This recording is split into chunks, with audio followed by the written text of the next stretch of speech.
Hello everybody, it's Vertical Sandwich. Welcome back to Book Reviews. So, interestingly, I forgot a Hugo Award winner. I know at some point I recorded a review for this, and I thought for sure that I posted it, but apparently I hadn't. And actually, it's actually kind of nice outside. There's just a lot of wind blowing, so I couldn't be out there. But it is, right now it's in mid-October, but you probably won't be seeing this till like December. I went through the entire list of Hugo Award winners, and we don't have a review for Ancillary Justice by Ann Leckie, which is the first book in the Ancillary Trilogy. So, this was the Hugo Award winner in 2014. And it's, like I said, it's the first book in it also won the Nebula Award, and the Arthur C. Clarke, and the Locus Award, and the BSFA Award. I don't know, that's what it says on the back cover.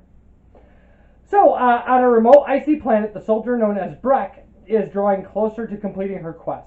Once she was the Justice of Torin, a colossal starship with an artificial intelligence linking thousands of soldiers in the service of the Ratch, the empire that conquered the galaxy.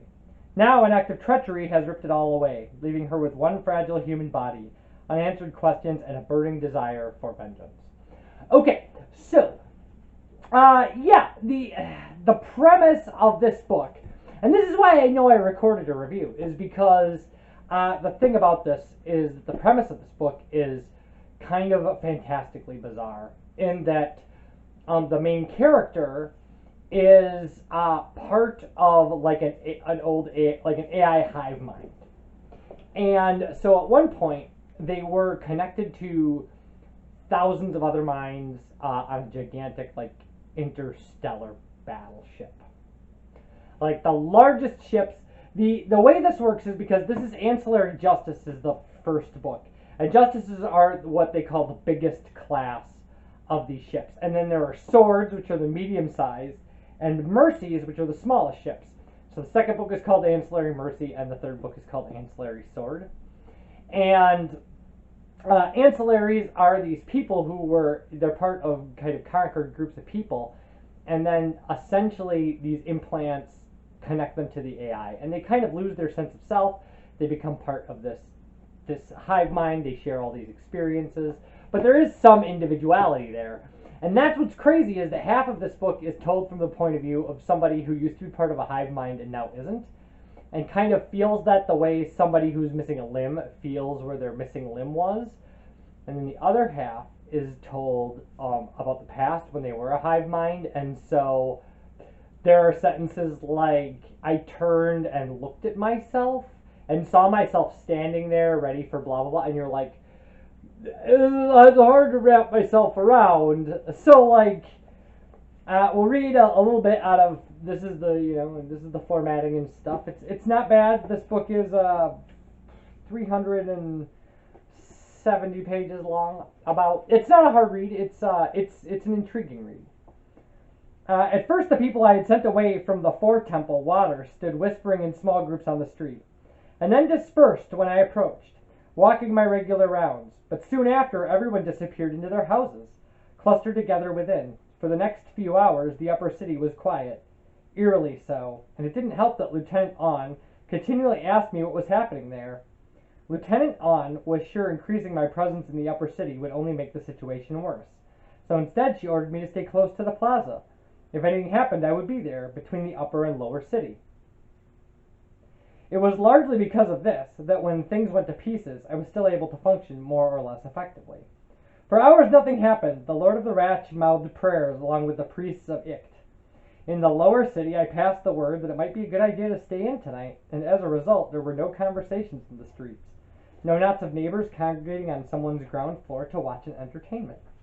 By dark, nearly everyone had retired to an upper floor and was talking quietly, or looking out over the railings, saying nothing. 4 hours before dawn, things went to pieces. Or more accurately, I went to pieces. The tracker data I had been monitoring cut out, and suddenly all 20 of me were blind, deaf, immobile. Each segment could see only from a single pair of eyes, hear only through a single pair of ears, move only that single body. It took a few bewildered, panicked moments for my segments to realize that each was cut off from the others, each instance of me alone in a single body. Worst of all, in that same instant, all data from Lieutenant Ahn ceased. from that moment I was 20 different people with 20 different sets of observations and memories. And I can only remember what happened by piecing those separate experiences together. At that moment, the blow fell. So, yeah, there's like, that's the thing, is like, that's the really interesting idea about this book, is it's a thing that I haven't seen in kind of any other sci-fi books. Clearly, the idea of a hive mind is familiar to pop culture science fiction, right? Star Trek has the Borg, and that's kind of probably forever going to be the most famous instance of the idea of the subjugation of individuality for a hive mind. But in Hugo Award-winning novels, it doesn't come up very often.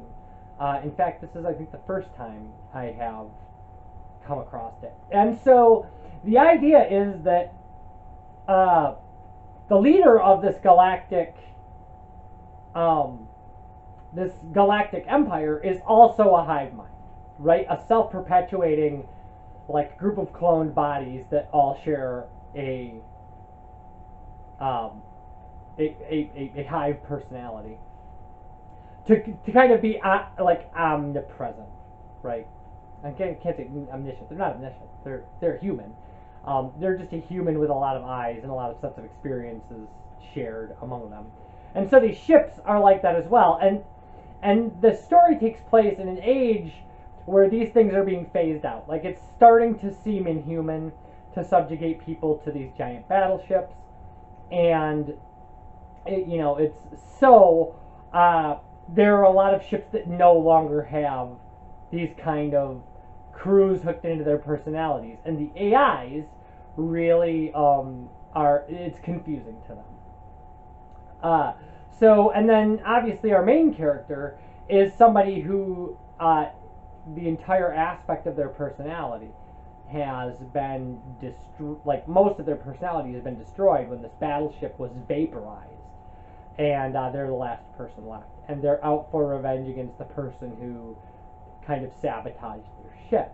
And it turns out that, like, that's not, I mean, like, that stuff is kind of interesting, but it's almost more interesting who the villain is in this story and towards the end of the story. And kind of the way that, like, here's the thing. Ann Leckie does an amazing job of putting you in a situation where you just go like, I can't relate to this at all. This is like one of the weirdest science fiction concepts I've ever heard of. Like, that this person is seeing through like 20 eyes at once, and like talking about what's going on in all these different places, and like they only use the pronoun I. They don't say we. There isn't a we involved. Like, the multitude is them. And that's really brave. It's actually probably the second bravest Hugo Award narrative thing that happens. It's right behind the Broken Earth trilogy being written in like second person, where everything is you and you're just like, what is going on? Like, this is me. But this is a close second where it's written in kind of first person narrative, but the first person is a hive mind, like, or an ex-hive mind.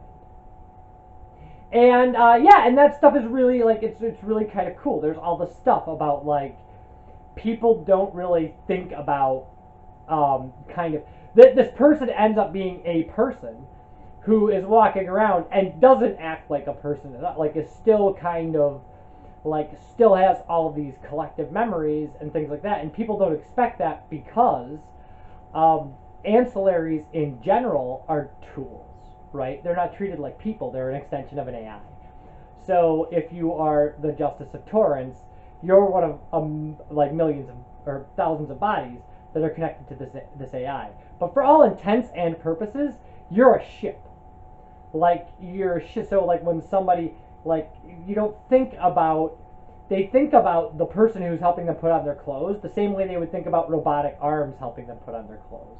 Right? They're humans, but like because they're all connected to the ship, so then the ship, like this whole kind of thing about the whole like how AIs relate to humans in the story becomes really interesting because at one point the main character in the story meets a ship that used to have ancillaries and they've been removed, and now they have a human crew, and they feel kind of this missing limb syndrome as well. Like, they miss sharing minds with these individuals, and this person also misses sharing minds with kind of, well, being a ship, right? And that's exactly the way that, like, they don't. It's really interesting to kind of, that, like, if you end up with a person who's almost like a robot, but is not like a robot at all. That they're actually a person. That they're a person. That they have, you know, tastes and ideas and things like that. But they identify themselves as this battleship that is long defunct because it's, you know, it's been, you know, a long time. And there's really no, the graying lines are just crazy. It's crazy the way, because the main character is written in a way that there isn't a line. That there isn't a dividing line between where, like, Breck ends and Justice of Torrens, the AI collective, there's no differentiation. Like, Breck is Justice of Torrens. It's Justice of Torrens. Like, the way it works is that there's a god pantheon in this empire, and so what you would name is, like, you know, Justice of Torren. Torren is a god, is Torren's justice, and then there would be, like, the sword or the mercy of, and then the name of a god, so that you know, like, Mercy of Carl, I think, is one of the, and it's actually very clever. It's very immersive, and Leckie does a great job of creating a strange but human galactic culture that, you know, colonizations and insurrections have happened, and there are people who are kind of separatists, but, like, they know their limits, and kind of the way these people protest against the government and the way the government can kind of respond to that. And it's, I mean, Ann Leckie is brilliant in her ability to immerse you in the world she has created, and she's very original and experimental, because the idea of your main character being a damaged hive mind is amazing. And so I actually, when I did the review of this, I had not read the second and third book, and now I have. So now I can just jump to reviews of the next two books, and we can kind of briefly talk about those. They didn't win awards. And then we will move on to, well, I know what we're moving on to, because it's sitting right next to me. So we've got to get to that. So when we come back, let's see, we're going to do Ancillary Sword. Is that really it? Yeah, because Mercy is the conclusion. So Ancillary Sword, then Ancillary Mercy. And yeah, I will see you guys for that. And like I said, I think this book was a really great read. So when we come back, we'll be dealing with the sequel and the conclusion. Bye, everybody.